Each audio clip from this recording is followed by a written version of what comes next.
Hello दोस्तों, स्वागत है आपका अपने ही यूट्यूब चैनल किस्से कहानियों की ऑडियो लाइब्रेरी पर। आज हम कहानी सुनेंगे अशरफी वाला टीला। तो चलिए सुनते हैं आज की कहानी। तरुण, मनन और आशीष में खूब पढ़ती थी। तीनों 9वीं कक्षा में एक ही स्कूल में पढ़ते थे।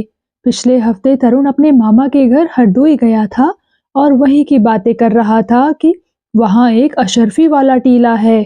उसके बारे में एक किस्सा मशहूर है। मामा कहते हैं कि किस्सा एकदम सच्चा है। इस पर मनन ने आश्चर्य से कहा, अच्छा? और आशीष बोला, तो हमें सुनाओ ना वो किस्सा। सोने के सिक्के को ही अशरफी कहते हैं ना, वह तो राजा महाराजाओं के पास होती थी। इस पर तरुण बोला, हाँ वही। और उसने अपनी कहानी शुरू की। बहुत पहले एक जद्दन दाई हुआ करती थी। उनका शहर में बड़ा नाम था। वह बड़ी होशियार दाई थी। बड़े बड़े रईसों के घर जब बच्चे होते थे तो उनको ही बुलाया जाता था। वे बड़ी दयालु थी। गरीबों के घर भी जाती थी। अगर कोई फीस नहीं दे पाता था तो मांगती नहीं थी। जो जितना दे देता था खुशी से ले लेती थी। शहर में आने जाने के लिए जद्दन दाई का अपना तांगा था। उनका बड़ा पुराना नौकर सईद तांगा चलाता था। एक रात की बात है, किसी ने उनके घर की कुंडी खटखटाई। सईद जाग गया। घड़ी देखी तो रात का 1 बजा था। बाहर से आवाज आई, जद्दन दाई को लेने आए हैं। बहू के बच्चा होने वाला है, अभी चलना होगा। सईद ने दरवाजा खोला। एक काफी लंबा आदमी खड़ा था। ऊपर से नीचे तक कंबल से ढका, सिर्फ मुंह खुला हुआ था। सईद ने कहा, ठहरो, और अंदर चला आया। इधर जद्दन दाई खटके से जाग चुकी थी। उन्होंने पूछा, इतनी सर्दी में कौन आया है? नौकर ने पूरी बात बताई और पूछा कि क्या उससे सुबह आने को कह दे। पर जद्दन दाई ना मानी। बोली, नहीं नहीं, मैं अभी चलती हूँ। बहू और बच्चे को कुछ हो गया तो पाप मेरे ही सर आएगा। बाहर कड़ाके की सर्दी थी। बादल छाए हुए थे। चारों तरफ सन्नाटा था। बस हवा की सरसराहट और तांगे के पहिए की चूं चूं सुनाई पड़ रही थी। बीच बीच में सईद की टिक टिक की आवाज भी आ जाती थी। कभी तांगे पर लटकी लालटेन की हल्की रोशनी नजर आ जाती थी। रास्ता वह बताता जा रहा था। उसका घर शायद काफी दूर था। थोड़ी दूर चलने पर वे लोग लगभग शहर के बाहर आ गए। रास्ता सुनसान था। सईद ने पूछा, साहब, कितनी दूर है अभी आपका घर? इस पर वह आदमी बोला, बस आने ही वाला है, चले चलो फटाफट। जरा घोड़ा दौड़ाए ले ओ भैया। उसने घोड़े को एक चाबुक लगाया। घोड़े की चाल तेज हो गई। आसपास ना तो कोई घर नजर आ रहा था, ना ही रोशनी। जद्दन दाई को जरा घबराहट होने लगी थी। उन्होंने पूछा, अभी और कितनी दूर है तुम्हारा घर? इस पर वह आदमी बोला, बस आ गया बीबी। अब जद्दन दाई से पूछे बिना नहीं रहा गया। उन्होंने कहा, इतनी सुनसान जगह क्यों रहते हो? उस आदमी ने उत्तर दिया, बाप दादा की रियासत थी यहाँ पर। घरवाली की इच्छा थी कि बहू का बच्चा पुश्तैनी हवेली में ही हो, इसीलिए यहाँ आ गए। तभी सईद बोला, अब तो तालाब और देवी का मंदिर भी आ गया। यहाँ पर तो शहर खत्म हो गया समझो। दाई भी बोल पड़ी, कहीं अंधेरे में रास्ता तो नहीं भूल गए भैया? वह आदमी बोला, नहीं बीबी, क्या कोई घर का रास्ता भूल सकता है? वह रही हवेली। उस आदमी ने सामने की तरफ इशारा किया। जरा ही देर में तांगा एक पुरानी हवेली के सामने रुक गया। एक बड़ी उम्र की औरत ने दरवाजा खोला और बोली, आओ बीबी, इधर आओ। अंदर की सजावट, शान शौकत और ठाट बाट देखकर जद्दन दाई दंग रह गई। घर में ज्यादा लोग दिखाई नहीं दे रहे थे। कुछ ही समय के बाद बच्चे की आवाज से सुनसान हवेली गूंज उठी।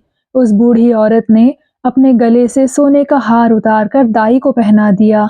बोली, बड़ी मेहरबानी की जो इतनी रात में तुम आ गई बीबी, वरना ना बहू बचती ना ही बच्चा। उस औरत ने सईद को सोने की अंगूठी दी और जद्दन दाई को एक डिब्बा। डिब्बे में क्या है? नौकर ने पूछा। दाई ने उत्तर दिया, मिठाई होगी। अगले दिन सुबह जद्दन दाई ने घर वालों को रात का पूरा किस्सा सुनाया। फीस तो बहुत ही बढ़िया मिली, जरा देखो मिठाई कैसी दी है। डिब्बा खोलते ही वह चिल्ला पड़ी, अशर्फी! और लोग भी दंग थे।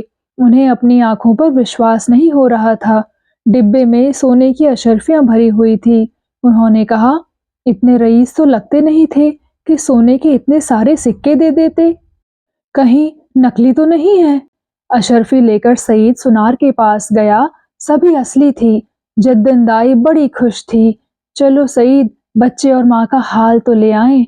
इतना कुछ दिया है, खैरियत पूछने तो जाना ही चाहिए। सईद ने तांगा जोता और वे दोनों हवेली की ओर चल दिए। शहर खत्म हो गया। तालाब और देवी का मंदिर भी निकल गया। पर दिन के उजाले में दूर दूर तक हवेली का कोई नामो निशान न था। सईद ने राह चलते कई लोगों से हवेली के बारे में पूछा, लेकिन एक ही जवाब मिला, हवेली? यहाँ तो मीलों दूर तक कोई कच्चा मकान भी नहीं है। सईद अंदाज से तांगा उसी स्थान पर ले गया जहां पिछली रात गया था। वहां पर कोई हवेली नहीं थी, पर एक काफी बड़ा और ऊंचा मिट्टी का टीला था। ऐसा लग रहा था जैसे रात में कोई बड़ा सा घर ढह गया था।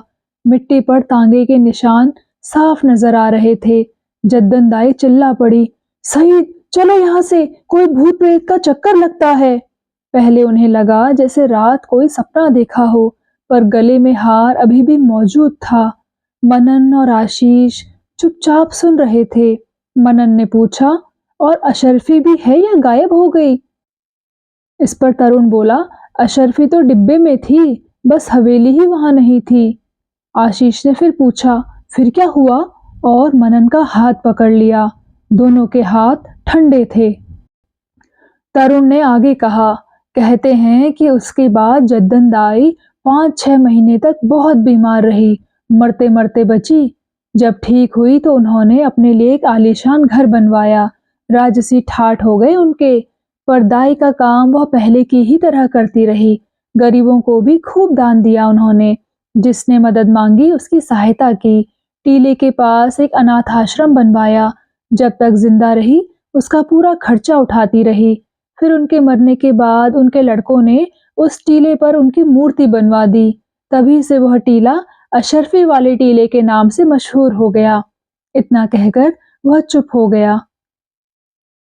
फिर मनन ने पूछा, अब अनाथाश्रम का खर्च कैसे चलता है? इस पर तरुण ने उत्तर दिया, लोग कहते हैं कि वैसे तो जद्दन दाई काफी पैसा आश्रम के लिए छोड़ गई थी, लेकिन वहां पर एक दान पात्र भी लगा है। जब कभी ज्यादा पैसों की जरूरत होती है तो उतना पैसा दान पात्र में आ जाता है। कहाँ से आता है, कौन डाल जाता है, कब डाल जाता है, किसी को पता नहीं। अब आशीष ने तरुण से पूछा, तुम वहां गए थे? तरुण बोला, हाँ।